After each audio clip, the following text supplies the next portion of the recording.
Good morning student. Hindi साहित्य के अंतर्गत आज हम पाठ 21 पढ़ेंगे, नमक।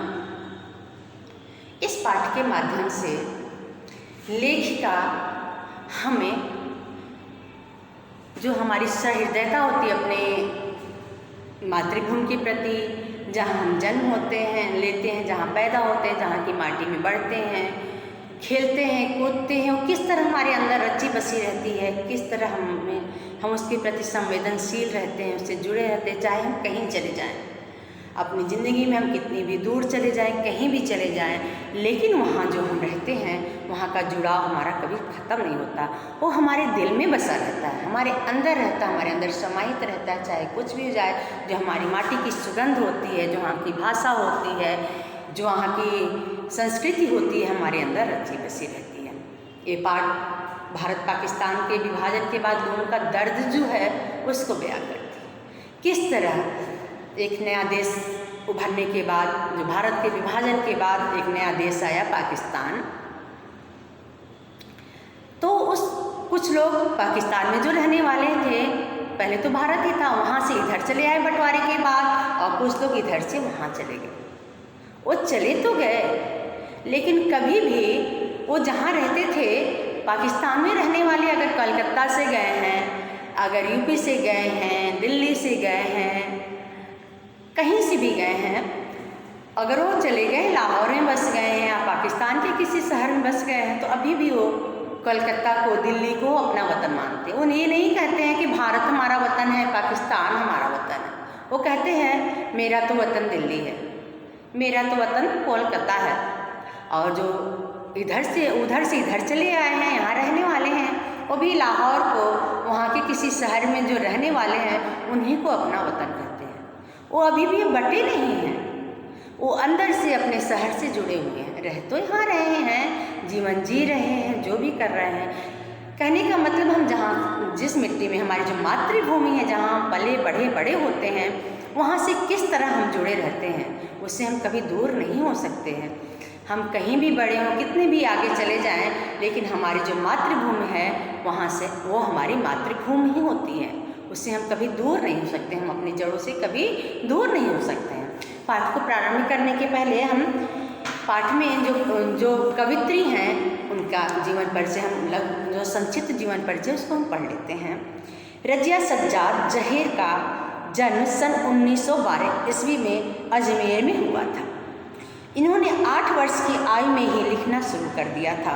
सरे शाम 1953 में उन्होंने लिखा था। सुमन 1963 में इनके उपन्यास हैं। जर्द गुलाब 1981 में लिखा था तथा अल्लाह दे बंदा ले 1984 में लिखा था। इनकी लघु कहानी संग्रह, यानी छोटी छोटी कई कहानियाँ इसमें जुड़ी इस किताब में लिखी हैं। आपको 1966 में नेहरू अवार्ड तथा 1972 में उत्तर प्रदेश साहित्य अकादमी पुरस्कार से नवाजा गया था, दिया गया था।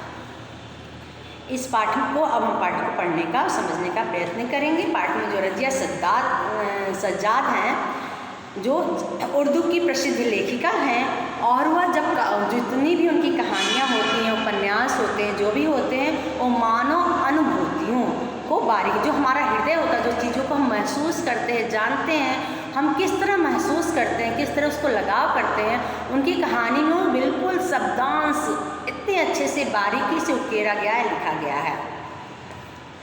और वो जो लिखती हैं, जो कहानी वो इस तरह प्रस्तुत करती हैं कि जैसे लगता है कि एक चित्र खाचा, एक चित्र बन दिया गया, हम वहीं उपस्थित हैं, ऐसा हमें महसूस करता है। जिस समय, जिस काल की वो कहानी लिखती हैं, शब्दों के माध्यम से इस तरह उसको प्रस्तुत करती है कि लगता है कि उस समय में हम जी रहे हैं, वो हमारे सामने हो रहा है। इस कहानी में एक महिला है जिनका नाम साफिया है।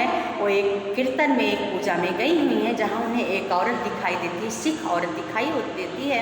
उसका चेहरा, उसका नैन नक्श सब उसको अपनी माँ से मिलता जुला रहता है। वो कहती हैं कि उसी तरह भारी भरकम, जिस शरीर भारी भरकम जैसे उनकी मम्मी का था, उनकी माँ का था, आँखें चमकदार सफ़ेद रंग, और जैसे उनकी माँ मुहर्रम के समय एक दुपट्टा ओढ़ती थी, सफ़ेद बिल्कुल मलमल का, बारीक मलमल का, उसी तरह वो महिला भी उस दुपट्टे को ओढ़ी हुई थी। उसको देख के उनके अंदर बार बार वो अपनी माँ का याद आता है। इसलिए बार बार वो उसको लगातार उसको देखती रहती हैं। तो जब बार बार उनको देखती हैं तो महिला भी उसकी तरफ ध्यान जाता है। तो उस जहाँ गई रहती है उस घर की बहू से पूछती कि कौन है, तो बताती हैं कि इनका नाम साजिया है, सफ़िया है और ये लाहौर जा रही हैं। लाहौर का नाम सुनते ही इस महिला के अंदर तुरंत उसके अंदर मिलने की बेचैनी हो जाती है और तुरंत उनके पास जाती है और बहुत प्यार से उसको देखती है और कहती है कि आप लाहौर जा रही हैं। तो कहती है हाँ, अपने भाइयों से मिलने मैं लाहौर जा रही, मैं कई सालों से वहाँ गई नहीं हूँ। और वह औरत जो है उसके पास तुरंत चली जाती है और लाहौर के बारे में बात करने लगती है। कहती है कि लाहौर कितना प्यारा शहर है, वहाँ के लोग कैसे खूबसूरत होते हैं, उम्दा यानी अच्छे खाने और अच्छे पहनने के शौकीन होते हैं, जिंदा दिली की तस्वीर होते हैं, अपना जीवन जिंदा दिली के साथ जीते हैं। और वो धीरे धीरे दोनों लाहौर के बारे में बात करने लगती। वहाँ कीर्तन होता रहता है, धीरे धीरे दोनों आपस में लाहौर की बातें में करती है। वो कहती है कि आपको तो पाकिस्तान गए बहुत ज़्यादा दिन हो गया होगा, वहाँ से आए, लाहौर से आए। तो महिला कहती हाँ, लाहौर से तो आए बहुत ज़्यादा दिन हो गया, लेकिन मेरा वतन तो लाहौर, यहाँ मेरा बिजनेस है, घर है, द्वार है, घर सब कुछ है, लेकिन मेरा जो वतन है, मेरा जो देश है वो तो लाहौर ही है। अभी मेरा दिल लाहौर में ही है, क्योंकि मैं वहाँ ही रही हूँ, वहीं ही पढ़ी हूँ। वो नहीं कहती कि मेरा देश पाकिस्तान है, वो कहती है मेरा देश लाहौर है। आपस में बातें करती रहती है। कीर्तन ख़त्म हो जाता है, प्रसाद लेके जब वो जाने लगती हैं तो जो सफ़िया होती है उस महिला से कहती है कि मैं लाहौर जा रही हूँ, आपके लिए क्या उपहार लाऊंगी, क्या सौगात लाऊंगी, मैं वहाँ से आपको क्या ला सकूँगी। तो बड़ी संकोच के साथ उससे कहती है, किसी से मंगाने में कुछ संकोच होता है कि अगर आप ला सको तो वहाँ से नमक लाना। अब नमक तो लाना वहाँ से बहुत मुश्किल काम था, क्योंकि वहाँ से पाकिस्तान से भारत जो नमक ले जाना गैर कानूनी माना जाता है, वहाँ से आप नमक नहीं ला सकते हो। तो कहती है ठीक है, मैं लाहौरी नमक आपको ज़रूर लाऊंगी। और वो लाहौर चली जाती है। वहाँ गए उसे 15 दिन हो जाते। 15 दिन इतने आसानी से बीत जाते उसके, वहाँ पता ही नहीं चलता कैसे उसने घूमा घामा, दोस्तों के साथ गई, लोग उनकी खातिरदारियाँ किया, बहुत सारे लोग उनके लिए बहुत सारे गिफ्ट भी लेके आए। और सारी चीज़ों को आने का टाइम हो गया, सारी चीज़ों को समेटने लगी, सारे सामान उसने रखा। उसके पास कीनुओं का एक बड़ा टोकरी था, उसको ले जाना। और सबसे ज़्यादा मुश्किल उसके पास काम क्या था, जो नमक था, जो भूरे रंग के एक पैकेट में नमक था, उसको कैसे लेके जाए। रखने की तो जगह बहुत थी, लेकिन वो ले जाना गैर कानूनी था, इसलिए ले जाना मुश्किल। ऐसा नहीं था उसके पास रखने की जगह नहीं थी। छोटे से पैकेट में नमक ले जाना, कोई सेर भर 1 किलो नमक ले जाना आसान काम था, कहीं भी रख के लेके जा सकती थी, अपने पर्स में भी रख के ले जा सकती थी, लेकिन उसे एक मुश्किल काम लग रहा था।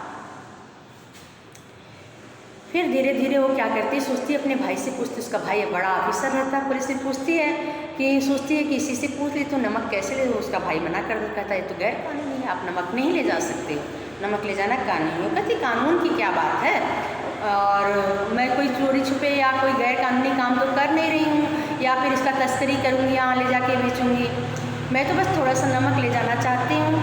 लेकिन उसका भाई कहता है कि आपकी तरफ तो भारत में तो बहुत सारे नमक हैं, हमसे ज़्यादा नमक है, बड़ा क्षेत्र है वहाँ। तो गुस्सा आ जाती, कहती मैं बंटवारे की बात नहीं कर रही हूँ कि हमारे पास कितना है, तुम्हारे पास कितना है, मैं बस यहाँ से नमक ले जाना चाहती हूँ। दोनों भाई बहन में नोक झोंक हो जाता है। अंत में उसका भाई कहता है कि आप नमक ले जाओगे तो बस बेवजह में आपको भी मुश्किल होगी, हाँ हमारी भी बदनामी होगी, इसलिए नमक ले नहीं जा सकती हो, आप नमक नहीं ले जाओगे। बहुत परेशान हो जाती है, नमक को कहाँ रखे, बहुत सोचने विचारने के बाद वो नमक क्या करती है, नमक को ले जाके कीनुओं की टोकरी में सबसे नीचे रख देती है।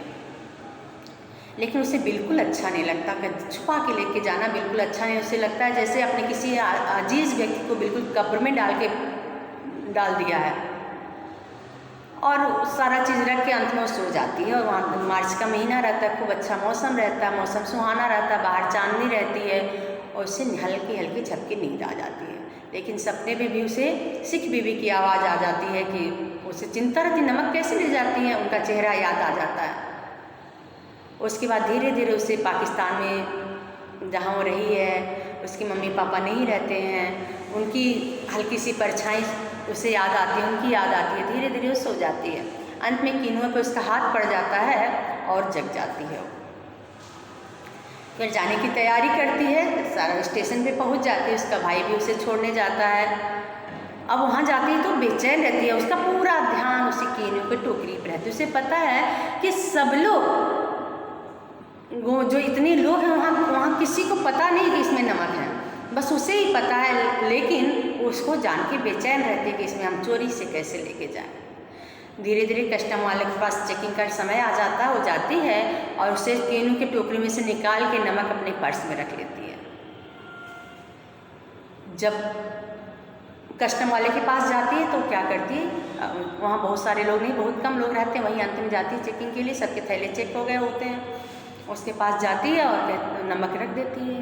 वो कहता है ये क्या है, तो उसे बताती है कि एक सिख बीबी हैं जो मेरी माँ की तरह बिल्कुल हैं, उन्होंने लाहौरी नमक मंगाया है, मैं इसे ले जा सकती हूँ। वो क्या करता है, उसे मोड़ के उसकी पर्स में डाल देता है और कहता है कि जो ये प्यार की सौगात है वो कस्टम से किस तरह निकल जाता है कि कानून भी हैरान रह जाता है, और उसे वो दे देता है, कहता है कि तुम लेके जा सकती हो। फिर उसके बारे में, भारत के बारे में पूछता है और उसे भारत की याद आ जाती है, वहाँ के बारे में पूछता है जहाँ वो रहता है। फिर इसी तरह वो आगे बढ़ती है, पाकिस्तान के कस्टम से निकल के भारत के कस्टम में जाती है। कहती है कि सारा चीज़ एक ही जैसा है, पता नहीं कैसे सब लोग अलग हो गए हैं, यहाँ के लोगों का रहन सहन, बोल चाल, भाषा, व्यवहार, सब कुछ तो एक ही जैसा है, पता ही नहीं चलता कब पाकिस्तान से हम भारत में चले आए। लेकिन जो ये मोटी जालीदार तार से घिरे हुए, कांटेदार तार से घिरे हुए यही कस्टम है, हम दोनों को अलग किया है, यही सरहद है, एक दूसरे देश को अलग कर दिया। और न लोगों के दिलों में, लोगों की बोलचाल, संस्कृत, पहनावा किसी में नहीं है। उसके घर में रहने वाली जो उसकी छोटी छोटी भतीजियाँ रहती हैं, कहती हैं फूफी तुम ऐसी जगह क्यों रहती हो जहाँ हम आ जा नहीं सकते हैं। उसके इस बात का वो बिल्कुल जवाब नहीं दे पाती है कि हम ऐसा क्यों करते हैं। वो देखती है कि दोनों देश तो एक ही है, बिल्कुल अलग ही नहीं है। फिर वो जाती है भारत में, वहाँ भी जाती है और कस्टम चेकिंग में उसको वहाँ सामने रख देती है, उनके सामने, और उनको भी अपनी सारी बातें आहिस्ता आहिस्ता धीरे धीरे बताती है, और वो भी उन्हें परमिशन दे देता है। वो परमिशन दे देता है, कहता आप इसको लेके जा सकती है। और कोई भी, मतलब उसका भाई कहता है कि कस्टम वाले तुम्हें नहीं जाने देंगे, लेकिन वो कहती है वो भी तो इंसान ही है, ठीक है उनसे मेरा कोई जान पहचान नहीं है, कुछ नहीं है, लेकिन वो भी तो इंसान ही है। दोनों देशों के लोगों को उसने बताता है कि किस तरह उसके दोस्त उसे अंत में, सबसे पहले जो उसकी वर्षगांठ थी, उसके जो हिंदू दोस्त रहता है उसे एक पुस्तक भेंट करता है, उससे अपनी सौगात उसको दिखाता है, उसको ले जाके अंदर बिठाता, उसको चाय पिलाता, उसको सम्मान करता। तो देखता था हिंदू मुस्लिम जो हम आपस में बंटवारे की बात करते हैं, किस तरह हम एक दूसरे से जुड़े हुए हैं, मिले हुए हैं। इस तरह कहानी समाप्त होती है। यानी दोनों देश विभाजित तो हो गए हैं, अलग तो हो गए हैं, दो अलग अलग देश बन गए, लेकिन यहाँ की जनता जो है आपस में दूर नहीं हुई है। जो राजनीति करने वाले लोग हैं वही हमें अलग करते हैं, आम जनता अलग नहीं है, एक दूसरे से जुड़ी हुई है। इस कहानी के माध्यम से यही संदेश दिया गया है। अब हम पाठ में आए जो प्रश्नोत्तर है उसको पढ़ लेते हैं, जान लेते हैं। पाठ तो क्लास में आपको पढ़ाया गया है, समझाया ही गया है, इसलिए मैंने इसका बस सारांश आपको पढ़ाया है। आप कॉपी में पहले जीवन परिचय लिखिएगा, वर्ड मीनिंग पढ़िएगा, फिर वन वर्ड आंसर। सफिया किसे देखकर हैरान रह गई? सिख बीवी को देखकर हैरान। सफिया का भाई क्या था? पुलिस में ऑफिसर था। क्या ले जाना गैर कानूनी था? नमक। डाक कहाँ मिलता है? कोलकाता में भी डाक मिलता है। प्रश्नोत्तर मैं आपको लिखाऊंगी। जैसे सिख बीबी ने लाहौर की किन विशेषताओं की चर्चा की थी? वहाँ का पहनावा, वहाँ के खान पान, वहाँ रहन, इसी की चर्चा की थी ना। लाहौर में उसके 15 दिन कैसे बीत गए? बहुत आसानी से उसके 15 दिन बीत गए। लोगों से मिलना जुलना, खाना पीना, घूमना में 15 दिन कैसे बीत गए पता ही नहीं चला। नन्हे भतीजे भतीजों ने क्या पूछा, आप ऐसी जगह क्यों रहती हैं जहाँ हम नहीं आ जा सकते हैं? सफिया नमक की पुड़िया अपने साथ किस प्रकार लेके आई? उसने कस्टम वालों को दिखाया और बताया, चोरी छुपे लेके नहीं, लोगों को दिखाया, उनको प्यार की सौगात लेकर वो, तब उन लोगों ने, कस्टम वालों ने उन्हें ले जाने की परमिशन दी और उसको वो लेके आई। उसे छुपा कर नहीं लाई। वो प्यार की सौगात कभी भी छुपा के नहीं ले जाना चाहती थी, प्यार से ही ले जाना चाहती थी। किसने किससे कहा? माता जी आपको तो यहाँ आए बहुत साल होंगे। सफिया ने सिख बीबी से कहा। नमक तो नहीं ले जा सकते, गैर कानूनी है। सफिया के भाई ने सफिया से कहा, यह हिंदुस्तान पाकिस्तान की एकता का मेवा है। सफिया के दोस्त ने सफिया से बताया था। वैसे तो डाक कोलकाता में मिलता था, कस्टम अधिकारी ने सफिया से कहा था। सुमेलित कीजिए। अरदास पूजा की एक विधि है, गुरुमुखी एक लिपि है, सिख एक धर्म है, प्रकाश पर्व एक त्यौहार है। विशेषण विशेष, प्यारा, शहर, झूठा, वादा। प्यारा विशेषण, शहर विशेष, झूठा विशेषण, वायदा विशेष, व्यस्त विशेषण, कार्यक्रम विशेष, सफ़ेद विशेषण, दुपट्टा विशेष। अपोजिट लिखिए। मोहब्बत, नफरत, आहिस्ता, तेजी, बिछोड़ना, मिलना, कानूनी, गैर कानूनी।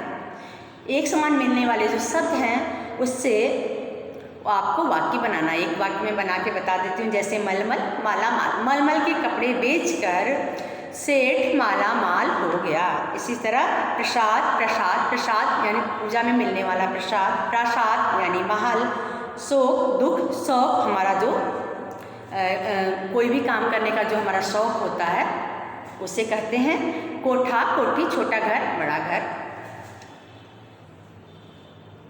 हिंदी अर्थ लिखी। बिजनेस, व्यापार, वेटिंग रूम, प्रतीक्षालय, अफसर, अधिकारी, डिवीजन, बंटवारा। ये आपका प्रश्न उत्तर है। सारा कुछ आपको बता दिया गया, PDF में भी लिख के दिया जाएगा। आप इसको पढ़ने और समझने का प्रयत्न कीजिएगा। धन्यवाद।